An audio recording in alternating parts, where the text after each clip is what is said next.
Kwenye kipenga cha michezo,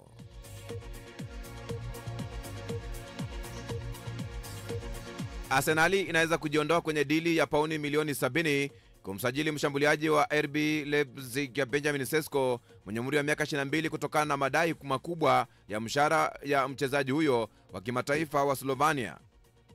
Mshambuliaji wa Sporting wa Sweden Victor Gyökeres mwenye umri wa miaka 27 anatajwa kuwa chaguo badala.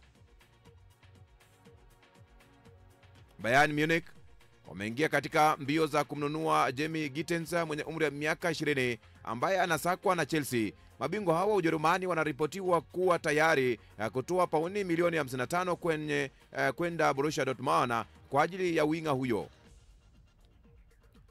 Uhamisho kutoka Juventus kwa winga wa Manchester United Jadon Sancho mwenye umri wa miaka 25 unategemea kama klabu hiyo ya Italia itamsajili Francisco Goicoechea kutoka Porto.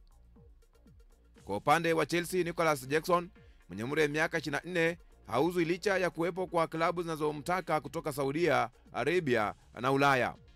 Liverpool wamekubali dili ya kumuuza beki Jarel Gosa mwenye umri wa miaka 22 kwenda Bayern Leverkusen kwa pauni milioni 35. Klabu hiyo imeweka kipengee cha kumnunua tena katika mkataba huo. Manchester United wanaonyesha nia ya kumsajili mshambuliaji wa Fiorentina na Italia Moise Kean mwenye umri wa miaka 25 ambaye ana kipengee cha kuuzwa kwa euro milioni 52, pauni milioni 44.5 katika mkataba wake ambao kitatumika kuanzia Julai mosi hadi 15. Wrexham na Stockport County wanavutiwa na mshambuliaji wa zamani wa Wales na Rangers Tom Lawrence mwenye umri wa miaka 31. Beki wa Denmark Andreas Christensen mwenye umri wa miaka 29 anatarajia kuondoka Barcelona msimu huu wa joto.